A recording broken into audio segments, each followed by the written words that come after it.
ഇത് നമുക്ക് വളരെ വേഗം തന്നെ ഈ പോളിംഗ് ഉദ്യോഗസ്ഥന്മാരുടെ ഡ്യൂട്ടീസ് എന്തൊക്കെയാണ് എന്നൊന്ന് മനസ്സിലാക്കാം. അപ്പോൾ പ്രിസൈഡിംഗ് ഓഫീസറെ സംബന്ധിച്ചിടത്തോളം ഇന്ന ഡ്യൂട്ടി എന്ന് ഈ ഫസ്റ്റ് പോളിങ്ങിനും സെക്കൻഡ് പോളിങ്ങിനും പറയുന്നത് പോലെ ഇല്ല. അതിൻ്റെ മൊത്തം ചുമതലയാണ്. കാരണം നമ്മുടെ ഹാൻഡ് ബുക്ക് പ്രകാരം ഫസ്റ്റ് പോളിങ്ങിന് ഇന്ന ഡ്യൂട്ടി എന്ന് പറയുന്നുണ്ട്, സെക്കൻഡ് പോളിംഗ് ഓഫീസർക്ക് ഇന്ന ഡ്യൂട്ടി എന്ന് പറയുന്നുണ്ട്, തേർഡിന് ഇന്ന ജോലി എന്ന് പറയുന്നുണ്ട്. പക്ഷേ പ്രിസൈഡിംഗ് ഓഫീസർക്ക് അങ്ങനെയല്ല. അത് പറയുമ്പോൾ തന്നെ മനസ്സിലായല്ലോ. മൊത്തം പ്രിസൈഡിംഗ് ഓഫീസറെ സംബന്ധിച്ചിടത്തോളം ഒത്തിരി ഫോംസുകൾ തയ്യാറാക്കേണ്ടതുണ്ട്. ഈ നേരത്തെ പറഞ്ഞ ഡയറി ഡിക്ലറേഷൻ വായിക്കേണ്ടതുണ്ട്. ചില പ്രത്യേക ഒക്കേഷനുകൾ ഉണ്ടാകുമ്പോൾ അത് കൈകാര്യം ചെയ്യേണ്ടത് പ്രിസൈഡിംഗ് ഓഫീസറാണ്. അങ്ങനെ എൻ്റെ റെസ്പോൺസിബിലിറ്റി വരുന്നത് പ്രിസൈഡിംഗ് ഓഫീസറിലാണ്. അതേസമയം നമ്മുടെ പോളിംഗ് ഓഫീസർക്ക് അവരുടേതായ ഡ്യൂട്ടീസ് ഉണ്ടാകും. അപ്പോൾ അത് നല്ല ടീം സ്പിരിറ്റോടുകൂടി ആയിരിക്കണം പ്രിസൈഡിംഗ് ഓഫീസറും. അങ്ങനെ നമ്മൾ പറയാറില്ല, തോളോട് തോൾ ചേർന്ന് പ്രിസൈഡിങ്ങും ഫസ്റ്റും സെക്കൻഡും തേർഡും ആ ഒരു 36 മണിക്കൂർ നമ്മൾ നിന്ന് കഴിഞ്ഞാൽ ആ റെസിപ്റ്റ് ബാക്ക് ഈ പോളിംഗ് കഴിയുമ്പോൾ നമ്മുടെ ഈ മെറ്റീരിയൽസ് തിരികെ കൊടുക്കാൻ പോകുമ്പോൾ തയ്യാറാക്കേണ്ട മുഴുവൻ ഫോംസും ഏറ്റവും നല്ല പക്ക ആയിട്ട് തയ്യാറാക്കി തിരിച്ചു കൊണ്ടുവന്ന് വളരെ വേഗം കൊടുത്തിട്ട് നമുക്ക് എത്രയും വേഗം തിരിച്ച് നമ്മുടെ വീടുകളിലേക്ക് എത്തിച്ചേരാൻ കഴിയും. അപ്പം പ്രിസൈഡിംഗ് ഓഫീസർക്ക് അങ്ങനെ പ്രിസൈഡ് ചെയ്യുന്ന എൻ്റെ റെസ്പോൺസിബിലിറ്റിയാണ് ഉള്ളത് എങ്കിൽ പ്രിസൈഡിംഗ് ഓഫീസർ തയ്യാറാക്കേണ്ട ഒന്നാണ്. ഒരുപാട് ഫോംസ് ഉള്ളതിൽ 1-2 ഫോംസ് പറയുന്നു. 17C എന്ന് പറയുന്ന account of votes recorded. 17C എന്ന് പറയുന്ന അക്കൗണ്ട് ഓഫ് വോട്ട്സ് റെക്കോർഡഡ്. സാറേ എത്ര എണ്ണം ഈ ഫോംസ് തയ്യാറാക്കണം? 17C എത്ര കോപ്പി തയ്യാറാക്കണം? സാർ ഓർക്കുന്നുണ്ടോ? ഇല്ലേ, മറന്നുപോയോ? പെട്ടെന്ന് പോയാ. സാർ ഒരു 3 എണ്ണം പറഞ്ഞു. ഇവിടെ ഒരു കൃത്യ എണ്ണം നമുക്ക് പറയാൻ പറ്റില്ല. ചിലപ്പോൾ അത് 10 ആകാം, ചിലപ്പോൾ അത് 7 ആകാം, ചിലപ്പോൾ അത് 5 ആകാം. അതെങ്ങനെയാണ് വരുന്നത്? എത്ര സ്ഥാനാർത്ഥികളുണ്ടോ ആ സ്ഥാനാർത്ഥികളുടെ ഏജന്റുമാർ എത്ര പേര് അവിടെ വന്നിട്ടുണ്ടോ, ഒരു സ്ഥാനാർത്ഥിക്ക് ഒരു ഏജന്റ് എന്ന കണക്കിൽ ഒരു സ്ഥാനാർത്ഥിക്ക് 3 ഏജന്റുമാർ ഉണ്ട് അപ്പോയിൻമെന്റ് ചെയ്യാം. പക്ഷെ നമ്മൾ ഒരു സ്ഥാനാർത്ഥിക്ക് ഒരു ഏജന്റ് എന്നുള്ള കണക്കിൽ ഓരോ ഏജന്റിനും ഈ 17Cയുടെ കോപ്പി കൊടുക്കണം. നമ്മൾ തയ്യാറാക്കി ആ ചോദിച്ചിരിക്കുന്ന കാര്യങ്ങളൊക്കെ രേഖപ്പെടുത്തി ഓരോ സ്ഥാനാർത്ഥിയുടെ ഏജന്റിനും ഒരു ഏജന്റിന് എന്നുള്ള നിലയിൽ കൊടുക്കണം. ചിലപ്പോൾ 3 അല്ലെങ്കിൽ 4 സ്ഥാനാർത്ഥികൾ രാഷ്ട്രീയ പാർട്ടികളാണ് പ്രധാനമായും നമ്മുടെയൊക്കെ നാട്ടിലുള്ളത്. അപ്പം 4 പേര് അല്ലേ, സ്വതന്ത്രന്മാരുടെ വരാൻ സാധ്യതയില്ല അല്ലേ? അങ്ങനെ വന്നിട്ടുണ്ടോ സ്വതന്ത്രന്മാർ? കാണത്തില്ല. ഈ മണ്ഡലത്തിൽ മുഴുവൻ സ്വതന്ത്രന്മാർ ഏജന്റുമാരെ വെക്കാൻ നടക്കൂല. അപ്പോൾ അത്രയുമായി. പിന്നെ ഈ ഇലക്ട്രോണിക് വോട്ടിംഗ് മെഷീൻ തിരികെ കൊടുക്കുന്നതിൻ്റെ കൂടെ ഒരെണ്ണം സീൽ ചെയ്തിട്ടൊരെണ്ണം കൊടുക്കണം. സീൽ ചെയ്യാതെ ഓപ്പണായിട്ട് തുറന്ന് നോക്കാൻ വേണ്ടി ഒരെണ്ണം കവറിലിട്ട് കൊടുക്കണം. അപ്പോൾ 5 സ്ഥാനാർത്ഥികളുണ്ട് എന്ന് വിചാരിക്കുക, 5 ഏജന്റുമാർ കൊടുക്കണമെന്ന് വിചാരിക്കുക. അപ്പോൾ 5 ആയി. 2 എണ്ണം ഈ തിരിച്ചു കൊടുക്കുന്ന ഡിവൈസിനോടൊപ്പം കൊടുക്കണം. 5 2 7 ആയി.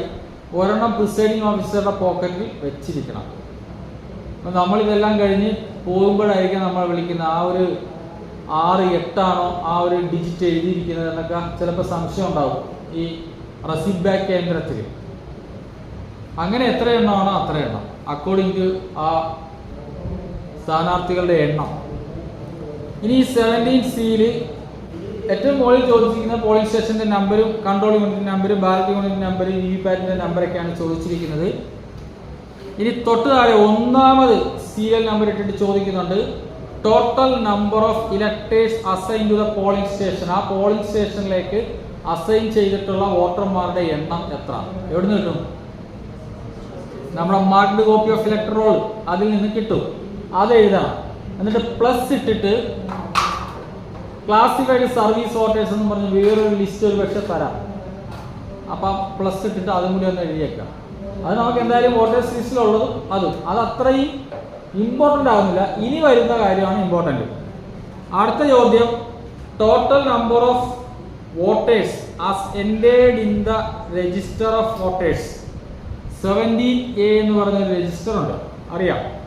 ആ 17A രജിസ്റ്ററിൽ നമ്മൾ ഓരോ വോട്ടർമാർ വരുമ്പം ഓരോ ലൈനിൽ റോസ് ആണല്ലോ പറയുന്നത്, ഓരോ റോസിലും നമ്മൾ എഴുതി പോകും അവരുടെ ഡീറ്റെയിൽസ് എന്തൊക്കെ എഴുതണം എന്ന് പറയാം. ആ ഓരോ റോസിലും എഴുതി ആ 17A രജിസ്റ്റർ എന്ന് പറഞ്ഞ ഒരു രജിസ്റ്റർ ഒരു ഏകദേശം 100 പേജൊക്കെ ഉണ്ടാകും. അതിനകത്ത് റോസ് കോളം ഉണ്ടാകും. ഓരോ റോസിലും പ്രിന്റഡ് സീരിയൽ നമ്പർ ഉണ്ടാകും. 1 തൊട്ട് ഒരു 1200 വരെ ഒക്കെ നമ്പർ അതിനകത്തുണ്ടാകും. അപ്പം അതിൽ ഒരു 800 വോട്ടർമാർ വന്നിട്ടുണ്ടെങ്കിൽ നമ്മുടെ അവിടെ എത്തി നിൽക്കും, 800-ലെത്തി നിൽക്കും. 900 വോട്ടർമാർ വന്ന് വോട്ട് ചെയ്തിട്ടുണ്ടെങ്കിൽ ആ 17A രജിസ്റ്ററിൽ 900 എന്നുള്ള സീരിയൽ നമ്പറിൽ ഇങ്ങനെ വന്ന് നിൽക്കും. ഇവിടെ കൊടുക്കുന്ന ഉത്തരം അതാണ്. 17A രജിസ്റ്റർ പ്രകാരം എത്ര വോട്ടർമാർ വന്നു എന്നുള്ളത്. തൊട്ടടുത്ത 3ാമത്തെ സീരിയൽ നമ്പറിൽ ചോദിക്കുകയാണ് number of voters deciding not to record votes under rule 49O. അതായത് ഒരു വോട്ടർ കടന്നു വന്ന് എല്ലാ ഫോർമാലിറ്റീസും കഴിഞ്ഞ് വോട്ട് ചെയ്യാൻ വേണ്ടി പോകുമ്പോൾ പറയും ഞാൻ വോട്ട് ചെയ്യുന്നില്ല, ജനാധിപത്യത്തിലൊന്നും എനിക്ക് വിശ്വാസമില്ല, ഞാനങ്ങ് പോവുകയാണെന്നും പറഞ്ഞാൽ അദ്ദേഹം അങ്ങ് പോകും. ചിലപ്പോൾ വോട്ട് ചെയ്യാതെ അങ്ങ് പോകും മെഷീനിൽ. അപ്പം മെഷീൻ ആക്ടിവേറ്റ് ചെയ്ത് വെച്ചിരിക്കുന്ന കാരണം ആരും വോട്ട് ചെയ്യാനുള്ളത് ഇങ്ങനെ റെഡി ആയിരിക്കുക. ഇയാൾ വോട്ട് ചെയ്യാതെ പോയി. അങ്ങനെ വന്നാലും തൊട്ട് പുറകെ വരുന്ന ആൾക്ക് വേണ്ടി നമുക്ക് ആ മെഷീൻ കൊടുക്കാം, അതിങ്ങനെ ആക്ടിവേറ്റ് ചെയ്തിരിക്കുകയാണ്. പക്ഷെ ഒരാൾ വോട്ട് ചെയ്യാതെ പോകുമ്പോൾ മെഷീനിൽ ഒന്ന് കുറയും, 17A രജിസ്റ്ററിൽ അയാൾ ഉൾപ്പെട്ട് നിൽക്കും. അങ്ങനെ വരുമല്ലോ, അതൊരു കേസ്. ഇനി അടുത്ത case number of voters not allowed to vote under 49M പ്രകാരം വോട്ട് ചെയ്യാൻ അനുവദിക്കാതെ പ്രിസൈഡിംഗ് ഓഫീസർ പുറത്തിറങ്ങുമെന്ന് പറഞ്ഞ് ഇറക്കി വിടുന്ന കേസുകളുണ്ടാകും വോട്ടർമാർ. അതെങ്ങനെ വരുന്നതാണ്? ഈ വോട്ടർമാർ വോട്ട് ചെയ്യാൻ വേണ്ടി വന്നാൽ വോട്ടിങ്ങിൻ്റെ രഹസ്യ സ്വഭാവം ബ്രീച്ച് ചെയ്യാൻ പാടില്ല. ഞാൻ ഇന്ന സ്ഥാനാർത്ഥിക്ക് വോട്ട് ചെയ്യുന്ന ഉറക്കെ പറയാനോ ആക്ഷൻ കാണിക്കാനോ ഒന്നും പാടില്ല. അല്ലെങ്കിൽ അവിടെ എന്തെങ്കിലും അലങ്കോലപ്പെടുത്തുന്നൊരു സിറ്റുവേഷൻ വന്നു കഴിഞ്ഞാൽ നമ്മൾ പോലീസ് പേഴ്സണോട് പറയും, ആളെ എടുത്ത് പുറത്തു കൊണ്ടുപോകാൻ പറയും. പക്ഷെ ആളൊരു പക്ഷേ 17Aയിൽ എൻട്രി വരുത്തിയിട്ടായിരിക്കാം ഇതൊക്കെ കാണിക്കുന്നത്. അങ്ങനെയാണ് അയാളെ പറഞ്ഞു വിടുമ്പോൾ അയാൾ മെഷീനിൽ വോട്ട് ചെയ്തിട്ടില്ല, പക്ഷെ എവിടെ വന്നു കഴിഞ്ഞു 17. ഈ ഇപ്പം പറഞ്ഞ ഈ 2 കേസുകളും 17Aയിൽ പറയുന്ന 798 ആണ് എങ്കിൽ ഈ ഇതിൽ പറയുന്ന ഓരോ കേസുണ്ടെങ്കിൽ ആ 2 കൂടി കുറച്ച് കഴിഞ്ഞാൽ 796. ഇതാണ് മെഷീനിൽ വന്ന് നിൽക്കുന്ന. ഇത് ടാലി ആണോ നമ്മളോടൊരു ചോദ്യം ഇവിടെ തന്നെ താഴെ വന്ന് ചോദിക്കുന്നുണ്ട്. ഇത് കുറച്ച് കഴിയുമ്പോൾ ടാലി ആകുന്നുണ്ടോ? അപ്പോൾ ഓക്കെ ആയി. ഇത് കുറച്ച് കഴിയുമ്പോൾ ടാലി ആകുന്നതിന് വേണ്ടിയാണ് നമ്മുടെ നെറ്റ് അന്ന് ആ സമയത്ത് ഉയർത്തുന്നത്. കാരണം ഏതെങ്കിലും വലിയമ്മമാർ വോട്ട് ചെയ്യാൻ വേണ്ടി വന്ന് വോട്ടിംഗ് കമ്പാർട്ട്മെൻറ്റിലോട്ട് പോയി എവിടെയെങ്കിലും ഒരു കുത്തിയിട്ട് അവരങ്ങ് പോകും. പക്ഷെ അവിടെ വോട്ടാകണമെന്നില്ല. കാൻഡിഡേറ്റ്സ് ബട്ടണുകളിൽ അമർത്തിയെങ്കിൽ മാത്രമേ വോട്ടാവത്തുള്ളൂ. അതിൻ്റെ ഇപ്പുറത്ത് ഗ്ലാസ് ഡോറിൽ ചിഹ്നത്തിലോ പേരിലോ സീരിയൽ നമ്പറിലോ ഒന്ന് പ്രസ് ചെയ്താൽ അതില്ല.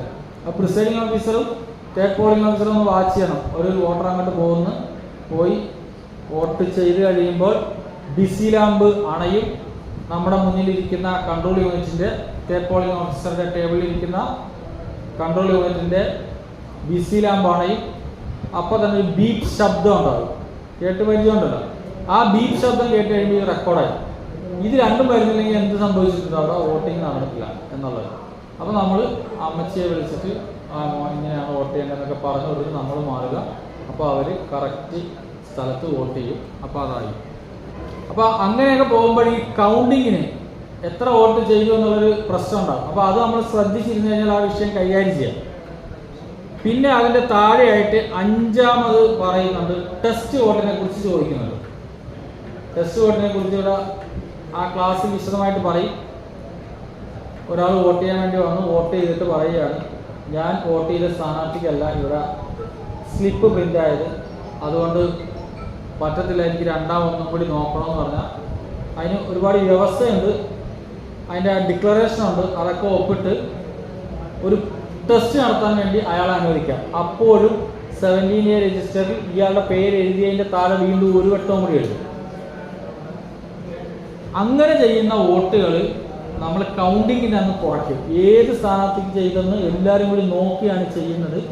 അത് കൗണ്ടിങ്ങിന് അന്ന് കുറയ്ക്കും.